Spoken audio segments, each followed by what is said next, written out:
Vamos a actualizar nuestro testamento, anunciaron mis papás durante la cena. Mamá dejó su copa de vino con esa sonrisa satisfecha que pone cuando tiene todo bajo control.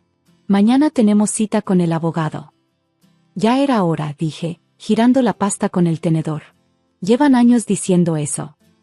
Mi novio, Garrett, que cortaba su pollo en silencio, levantó la vista. Eso está muy bien.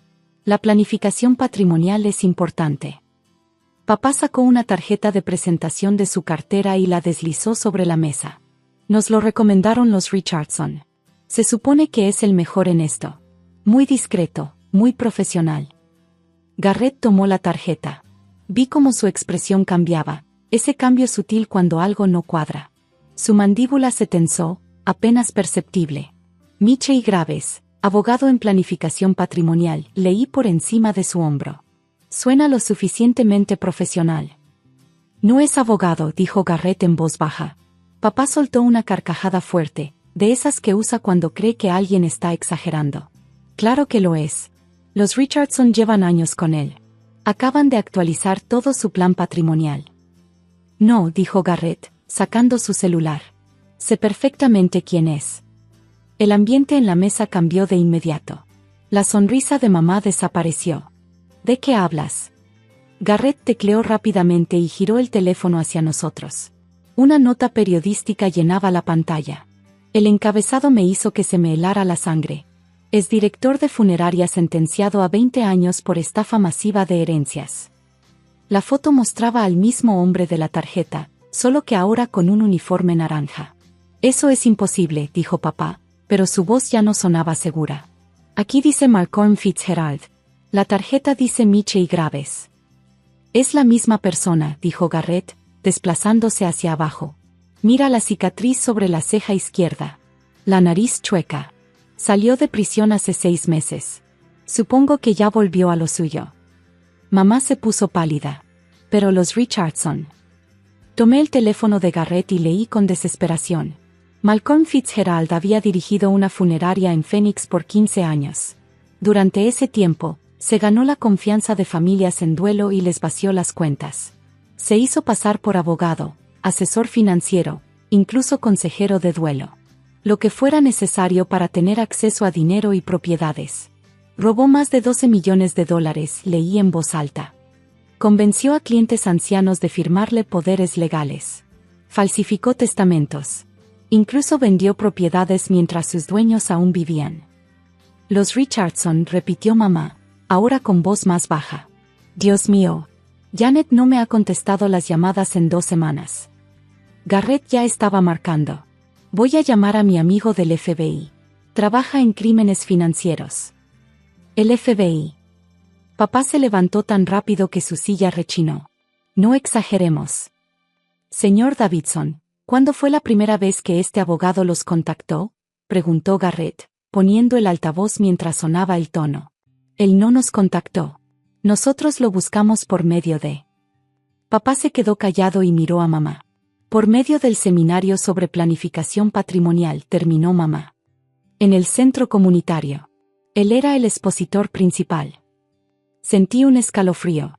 Mamá, ¿qué tanta información le diste? Solo lo básico. Bienes, cuentas, seguros. Se tapó la boca con la mano. Dios mío, le di nuestros números de seguro social. Me dijo que era para los trámites. El amigo del FBI respondió.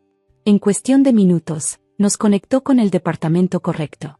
En menos de 1 hora, 2 agentes estaban sentados en nuestra sala. Michey Graves no existe, confirmó la agente Sullivan, comparando la tarjeta con unas fotos en su tablet. Definitivamente es Malcolm Fitzgerald. Solo con hacerse pasar por abogado ya violó su libertad condicional. ¿Firmaron algo?, preguntó su compañero, el agente Martínez. Papá negó con la cabeza. Íbamos a firmar mañana. No lo hagan. Y pase lo que pase, no contesten si él llama. Necesitamos saber a cuántas personas está engañando. Mamá ya estaba escribiendo en su celular. Los Richardson, los Nakamura, los Pérez, al menos 12 familias del club asistieron a ese seminario. La expresión de la agente Sullivan se volvió más seria. Necesitamos esos nombres. Todos. Las siguientes 24 horas pasaron volando. El FBI montó una operación discreta.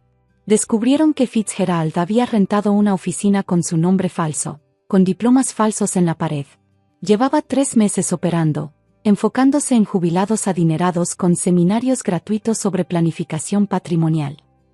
Resultó que los Richardson ya habían firmado documentos. También otras 6 familias. Era listo, explicó el agente Martínez durante una visita de seguimiento. Los documentos parecían legítimos. Tenían el lenguaje correcto. Pero en la letra pequeña, había cláusulas que le daban control total al morir o quedar incapacitados. O quedar incapacitados, repetí, con un nudo en el estómago. En su esquema anterior, provocaba accidentes, dijo la agente Sullivan con tono sombrío. 3 de sus víctimas en Phoenix tuvieron caídas o errores con medicamentos que los dejaron incapaces de manejar sus bienes. Mamá apretó la mano de papá. Estuvimos a punto de. Pero no lo hicieron, dijo Garrett con firmeza. Eso es lo que importa. El FBI actuó rápido. Arrestaron a Fitzgerald a la mañana siguiente, cuando llegó a su oficina falsa. Tenía citas ese día con 3 familias, incluyendo a mis padres. Durante el operativo, encontraron archivos detallados de más de 40 familias. Fotos de casas, listas de bienes, información médica.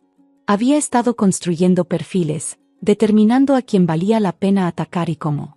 Nuestro archivo era grueso. Fotos de nuestra casa desde todos los ángulos. El anuncio reciente del retiro de papá, sacado del boletín interno de la empresa. El trabajo voluntario de mamá en el hospital, con una nota indicando en qué área trabajaba, el ala de pacientes terminales. Incluso había información sobre mí, que vivía en otro estado y solo visitaba una vez al mes. Buscaba aislamiento, explicó el agente Martínez. Familias donde los hijos adultos no estaban cerca. Donde los problemas de salud podían hacer a alguien vulnerable. Ustedes encajaban perfecto en su perfil. Excepto por una cosa, agregó la agente Sullivan, mirando a Garrett. No contaba con que alguien lo reconociera. La investigación reveló la magnitud de la nueva operación de Fitzgerald. Las familias que ya habían firmado documentos, sin saberlo, habían acordado transferir grandes cantidades de bienes a una empresa fantasma al morir. 2 incluso firmaron documentos otorgándole poder médico si quedaban incapacitados. La señora Nakamura tenía programada una cirugía el mes que viene, susurró mamá durante una de las reuniones. Era de rutina, pero aún así, el pensamiento quedó flotando en el aire. Qué fácil habría sido que algo saliera mal. Que Fitzgerald interviniera como su representante legal mientras ella estaba vulnerable. El juicio fue rápido. Fitzgerald se declaró culpable de violar su libertad condicional, fraude y tentativa de abuso a adultos mayores. El juez le dio cadena perpetua sin posibilidad de libertad condicional, señalando su imperdonable manipulación de personas mayores vulnerables, y la alta probabilidad de que volviera a hacerlo si salía libre. Las familias afectadas formaron un grupo de apoyo. Algunas ya habían perdido dinero en esquemas anteriores a través de conocidos o familiares. Otras simplemente estaban en shock por lo cerca que estuvieron del desastre. Era tan convincente, dijo el señor Richardson en una de las reuniones. Tan atento. Decía que se especializaba en proteger el patrimonio familiar de los costos de los asilos. Sabía exactamente qué decir, agregó la señora Pérez. Hablaba de proteger nuestro legado para nuestros hijos. Mis papás tuvieron suerte. No perdieron nada más que su sensación de seguridad. Otros no fueron tan afortunados. Los Nakamura ya habían transferido 200,000 pesos a una de las empresas fantasma de Fitzgerald, pensando que estaban creando un fideicomiso. El FBI recuperó parte del dinero, pero no todo. ¿Cómo supiste? Le preguntó papá a Garrett una noche, meses después de que todo se calmó. La mayoría de la gente no habría reconocido esa cara de una noticia vieja. Garrett guardó silencio un momento. Mi abuela fue una de sus víctimas en Phoenix. No directamente, ella usó su funeraria cuando murió mi abuelo. Él la convenció de pagar por adelantado su propio funeral, y se robó el dinero. Ella se enteró cuando le diagnosticaron cáncer y quiso actualizar sus arreglos. Le tomé la mano. Nunca me había contado esa parte. Murió pensando que sería una carga, continuó. Que tendríamos que andar corriendo para pagar su funeral porque fue lo bastante ingenua para confiar en él. Le dijimos que no se preocupara, que nosotros nos encargaríamos, pero nunca se lo perdonó a sí misma. Lo siento mucho, dijo mamá con suavidad. Ella estaría orgullosa, dijo Garrett. Saber que reconocerlo evitó que lastimara a más familias. Que de su pérdida salió algo bueno. Mis papás eventualmente actualizaron su testamento, con un abogado de verdad, uno cuyas credenciales Garrett personalmente verificó. También se volvieron activistas por la protección contra fraudes a adultos mayores, compartiendo su historia en centros comunitarios y casas de retiro. Si suena demasiado bueno para ser verdad, decía papá en las charlas, probablemente lo es. Y siempre, siempre verifiquen las credenciales. No les dé pena ser precavidos. Que les dé pena no serlo. Mamá solía añadir. Y escuchen a su familia. Estuvimos a punto de ignorar las sospechas del novio de nuestra hija porque creíamos saber más. Gracias a Dios que no lo hicimos. Los Richardson recuperaron la mayoría de su dinero.